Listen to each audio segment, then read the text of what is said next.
Hello, honorable members of the clan. So there's a slight change to today's live simply because I had forgotten that today it is Sauna 25.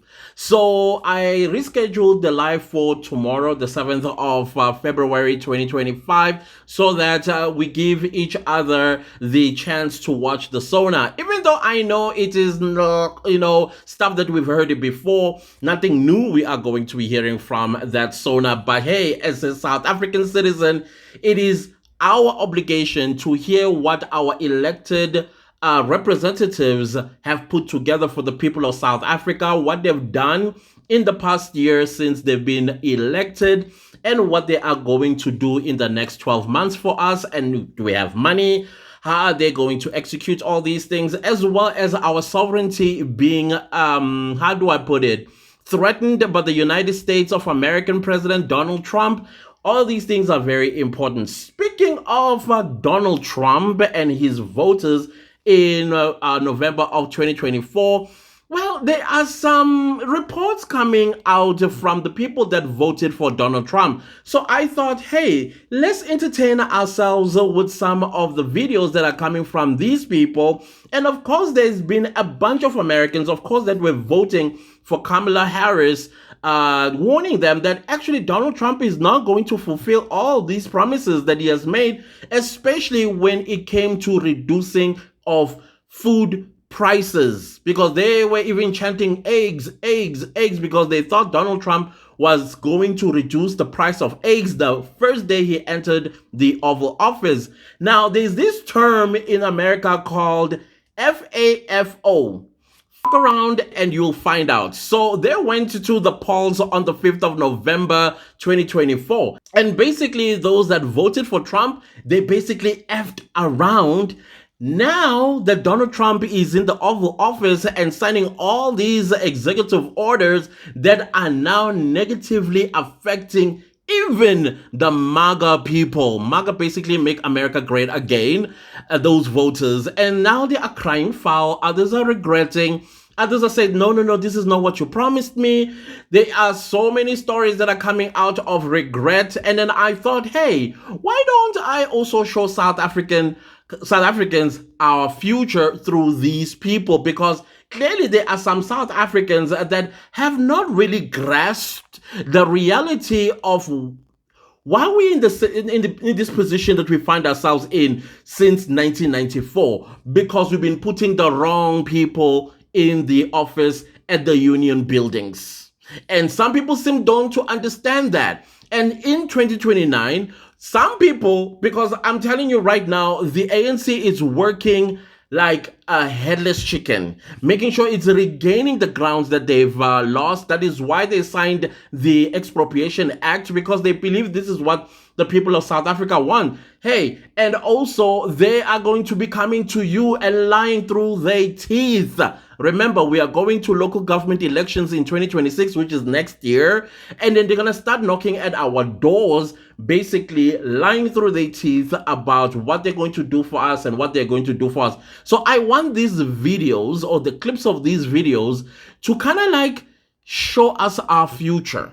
If we are not going to listen, you are going to F around, and then you will find out when you take to the streets 2 weeks after the elections, demanding for water, demanding for electricity. Your councillor is not doing XYZ that he promised you. The mayor is putting foreigners in houses that were meant to be for you, etc. and so on. And that is why I am of the view that establishments, I'm talking political establishments, should be a thing of the past, so that we are able to individually hold people accountable.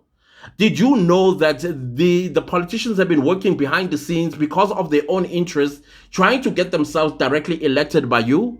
They did not involve you. I mean, this matter is in the Constitutional Court as we speak. But why were we not involved in the process of this matter to a point where it's taken to the Constitutional Court? Because the establishments is the reason why we find ourselves in the situation we find ourselves in.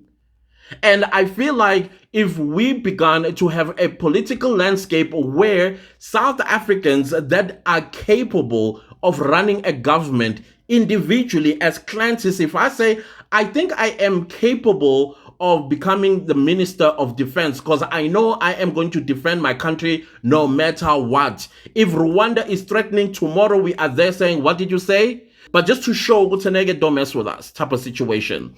And also, as a Minister of Defense, and then I hear Donald Trump is saying the things that he's saying, I'll be like, bro, okay, fine, you and your what? But we are not afraid of you type of situation. We need to have people who are capable, who have the capacity, who has the brain, as well as in tune with the 21st century. Because now the people that have been running our country for the past 30 years, they don't even know what this fourth industrial revolution is all about. Go to a parliamentarian of that political party and ask that, they'll be like, huh? What's that? And then you think you are being represented in parliament? So anyways, guys, I'm not going to say anything up until the end of the clips, and I will just say, well, I don't know, enjoy the sauna. Let's talk about it tomorrow. What did you pick up? What did you learn? What were your highlights? Let's have a conversation in the live chat tomorrow. And I'm also going to come with my own pointers of what I thought of the sauna. I can already tell. Same old, same old. I don't know for you. So I thought, let me create this video just so I fill in this gap of 7 o'clock because the Senzo Meyiwa unaliving trial is returning on the 14th of April, and we need to fill this gap. This vacuum needs to be closed and have videos, or I go live. Obviously, I promise that I'm going to go live on a daily basis until the trial resumes on the 14th of April. That doesn't mean I'm going to be live every single day. If I can, I will, because I still have a life out there. I still have other things that I need to do to put food on the table type of situation, because them super thanks have dried out. Super thanks have dried out. And super chats when I'm live also dried out. So I need to also come up with other alternatives, of course, focusing on my primary income as well, and all of those things that I have to do. Other than that, guys, here are these clips, and we shall watch them together. And then see yourself in these clips in the next 5 years. Not even the next 5 years.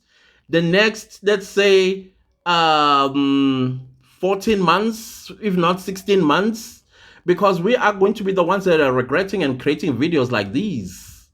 Other than that, let's enjoy, and we'll talk a little bit later. More Trump voters are publicly regretting their vote for Donald Trump as he continues to back out of campaign promises and instead focuses on his billionaire friends. Now, first it was the Steelworkers Union out of Pennsylvania. Now firefighter unions in New York City are publicly speaking out as Donald Trump and Republicans failed to fund the 9/11 first responder health care program that is designed to help the first responders who are still suffering from being there on the ground during 9/11. Now, you can say that Donald Trump had nothing to do with that, but understand Republicans took that out of the funding bill under direction from President-elect Trump and Elon Musk. Now, so far, Donald Trump has only focused on delivering for his billionaire buddies and nonsense such as Greenland, Canada, Mexico, Panama, all this stuff that he didn't talk about. Not once have you heard him talk about lowering gas prices, lowering grocery prices, your energy bill, etc. All the things he promised during the campaign, he is backing out of because he only cares about one person, himself, and the people who paid to get him elected. Yeah, we voted for Trump in 2016, 2020, and 2024. We live in the Florida Panhandle, and we thought that this would be good for our business, but we're finding out now that we were wrong, and I want to publicly say that we are regretting our votes at this point. My husband and me own a construction company, and we literally do not have workers anymore. Most of our workers are from Mexico, and they're good, hard workers. I talked to a few of them, and they said they were just too scared to come back to work because of all the raids.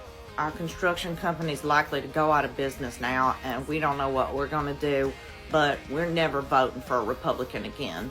Ron DeSantis and Trump have been passing laws that negatively affect our business, and I just want to say that I'm sorry for voting for him. I grew up Republican, and it's all I've ever known, but now I can see that me and my whole family have been very wrong about this.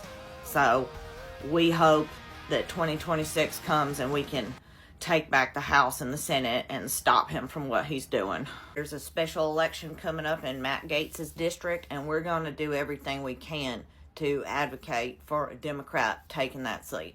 I'm really starting to regret my vote. Don't pretend you didn't know it was going to go like this. Everyone knew. Wasn't expecting him to be anti-cancer funding. This is the exact same party who campaigned on defunding the Department of Education. This is the exact same party who year after year after year refuses to fund free school lunches for children. This is the exact same party who voted against removing BPAs, a known carcinogenic, out of baby bottles. And you are surprised that they're against funding cancer research? I mean, it's the Republicans. They're trying to actively get rid of the polio vaccine. Your party is anti-intellectual. They do not like science, and you're surprised that they don't want to fund cancer research? Your guys' party is against any social programs for absolutely anyone. They don't want to help anyone or anything except themselves. You have voted billionaires into office, and you are surprised that they don't want to fund cancer research. Wow, this is the biggest, funniest, most bestest FAFO moment, isn't it? When you guys are crawling back simply because you're realizing, oh my gosh, voting for that man was absolutely... Anyways, my name is Mercedes Chandler. Give me a follow or you won't see my faces again. Thank you, bye. This is an open letter to MAGA, ex-friends and family members. You say that you can't understand why we won't talk to you anymore. You claim that you truly want to understand why we don't respond to your calls and texts anymore. You don't seem to understand or even care that you inflicted pain on the parts of society that aren't exactly like you. Most of us begged you not to go down that path, but you chose to do it anyway. But now you don't understand. Now you feel like that you're being victimized in some way. It's not that we hate you. We just now understand that we are grossly incompatible. We don't want to be around people who vote for cruelty or delight in the pain and suffering of others. We know that you saw him mock the disabled, mock rape victims, and you didn't care. You watched him demean women over and over again, and you didn't care. You listened to him lie over and over again about other cultures in the LGBT community, and you did not care. You may try to put it out of your head, but you know that he raped somebody. You know that he committed multiple felonies, yet you still don't care. You know he's trying to divide rather than to unite the country. He never tried to reach across the aisle. He demonized us, called us the enemy within, and your side just openly cheered for that. Anyone who supports him is either incredibly cruel or tragically stupid, or a combination of the two. We just don't want to have anything to do with anybody who is a member of any of those categories. For me personally, I don't know how many more years I have left on this planet, but I don't plan on wasting any of that time with people who place value on cruelty above all else. I was a dumbass, voted for Trump. It was the worst decision I ever made. I've seen the light, and I got out of MAGA. A lot of us there have seen the light. We have deep regrets. I feel guilty because I voted for Trump twice. I feel very guilty because I feel responsible. That's why he's still running. I was with Trump for 9 straight years. I'm disappointed. I'm very disappointed in Trump right now. I'm no longer rocking with Trump. I used to be a MAGA Republican, and now I've turned blue. And it makes me emotional to know that I ever fucking stood by idly and blind and let that shit happen. Because I know that I have been a Trump supporter, and I can no longer say that I am MAGA. And I regret my vote for Trump. I voted for Trump. I'm done. I don't have any more resilience in me. Man, I can't believe I have to say this, but I'm no longer rocking with Trump. Dude, I was the first Gen Zer to support Trump. I definitely preferred him in 2016 and to some degree 2020. I was with Trump for 9 straight years, 2016 to today. I didn't vote for him in 2024, actually, thank God. But what happened between me and the employee who told me about the new policy change for giving free water, man, I'm disappointed. I'm very disappointed in Trump right now. We would have been way better off with J.D. Vance or Butch Ware or Candace Owens, but we got Trump, and we know Trump for who he is. He's a corporate shill. He's imposed tariffs. That's not a conservative move. That's not even a nationalist or imperialist move. That's worse than imperialist. It's a feudalist neocon move. And Trump, I hope you know better. I should have boycotted Starbucks in October of 2023, but I didn't because I was stupid as hell. Today, I'm going to sell my Trump stock, and I'm also going to be boycotting Starbucks moving forward. He voted for Trump because he promised while he was campaigning like a million times that when he got into office, he was going to bring down prices, bring down grocery prices. The inflation has been high ever since COVID, and he promised he would bring that down. But it's obvious to me now that that was not true. Egg prices have skyrocketed. Well, there you have it, guys. You can see when people are warning you about things that are going to happen if you put that vote. For example, unemployment. When you go as a parent of a child that is old enough to go and find a job, and then you vote the way you've always voted, and you know that the people that you always voted for have never provided jobs for the youth of this country, what makes you think this time around they're going to do it? You have sewage running in front of your house, and then you go and vote the same person whom you've been complaining about for the past 5 years that you have sewage running in front of your gate, but they've never done anything. What makes you think anything is going to be different this time around? So do not then make these kind of excuses that we just watched right now, regretting. The worst case scenario is losing everything because of your vote. Other than that, guys, please don't leave the video without liking, sharing, commenting, and subscribing. And I'll see you very soon tomorrow. Goodbye.